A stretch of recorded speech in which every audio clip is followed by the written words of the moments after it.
So this assignment covers everything I've taught about linear equations, including identifying the slope, the y-intercept, writing equations, and graphing. I am going to go through and do an example in each part. Are we good? Look at number 1. What is it asking you to do? Identify the slope and y-intercept. What is the slope of number 1? If you put negative 2x, would you get it counted correct? No. What is the y-intercept? 6. Now, I am going to help you with number 4. Y'all have not seen one like number 4. Okay? So I want to talk to y'all about it, but I need everybody to stop talking and pay attention, please. What do y'all notice is missing in number 4? The x is missing, the b is missing. Like, it's just like confusing, right? When you have an equation that says y equals a number or x equals a number, it is a straight line that's either vertical or horizontal. Do y'all know what that means? What is vertical? Straight up and down, an undefined slope. What is horizontal? A sideways line like the horizon. So that's how I remember it. Horizontal is like the horizon. Okay? Since this says y equals 3, if I graph this, I'm going to show y'all a little graph. This is the x-axis. This is the y-axis. It is going to be a straight line passing through the y-axis at 3. So if I go to 1, 2, 3, this is what the graph would look like. So what would the slope be? What would slope dude say? 0. Does it have a y-intercept, and where is it? 3. At 3.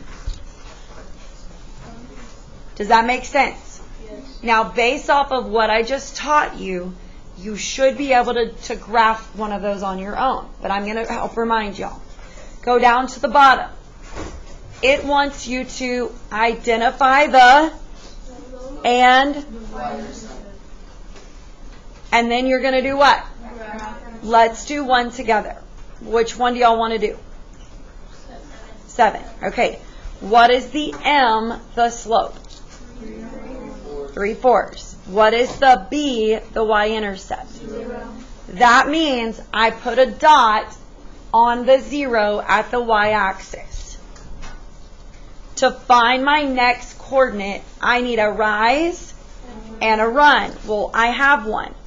Since they're both positive, I'm going to go up and right. So I'm going to go up 3, right 4. What other direction could I have gone? Down and left. Down 3, left 4. I then take my straight edge and I draw a line through it, making sure to extend past both sides of the graph with arrows. Now, as a reminder, look at number 8. What if the slope is an integer or whole number? It's over 1. Does that make sense? Okay, flip to the back.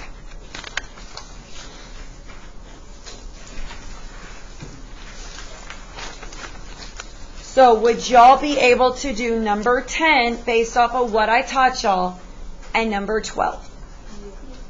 Okay, just for, I don't want to do them with you because I want you to practice it, but I'm going to show y'all to like them.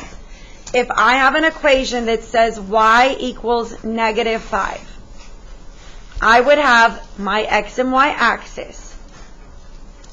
This would be a straight line passing through what axis? The y-axis at -5. So here's -1, 2, 3, 4, 5. That means my line would be a straight line passing through there. Are y'all good? If I had an equation that said x equals -5. Here's the x-axis. This is -1, 2, 3, 4, 5. it's going to pass through the x-axis. It would be a vertical line. Do y'all see the difference? So this one, number 10, is going to look like this, except it's going to pass through at -4. What kind of slope would this be? No, this one. 0. I need y'all to listen. What kind of slope would this one be? And would this one ever have a y-intercept?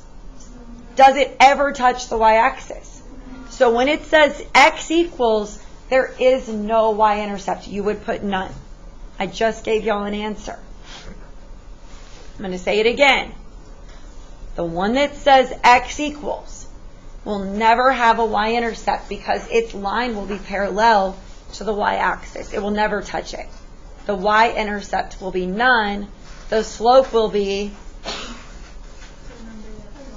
What would the slope be? Y'all just told me. Undefined. Okay? All right, at the bottom, you're going to use the graph to identify the slope and y-intercept.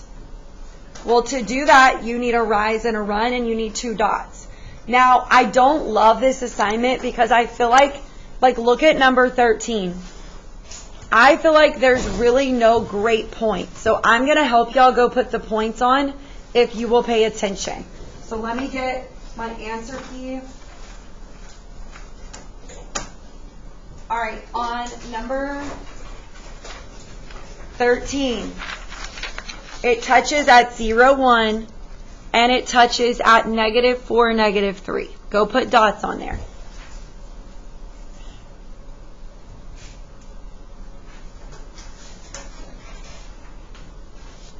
Okay, I'm not helping y'all with 14. That one's common sense.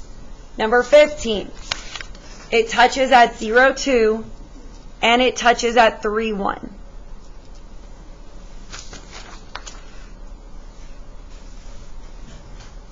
Okay, flip to the back. Number 16, it touches at 0, -2, and 1, -5. I just feel like they don't look perfect, but I think it's just like a skewed graph. Like they just didn't do a good job. All right, number 17 touches at 0, 0, and -2, 3. That one actually was pretty good. And number 18 touches at 0, -1, and 3, 0.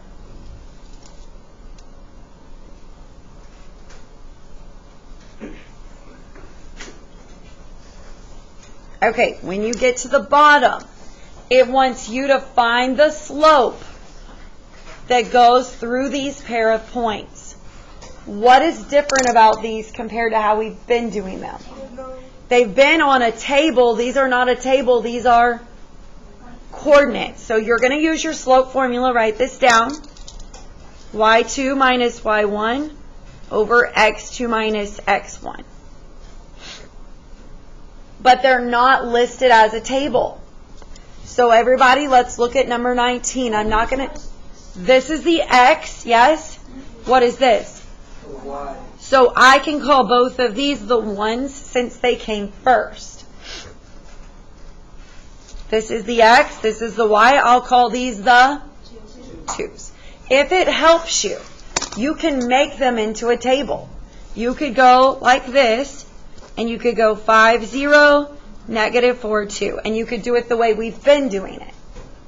But it's the exact same thing. Yes? Find the slope. So you're just doing the slope formula.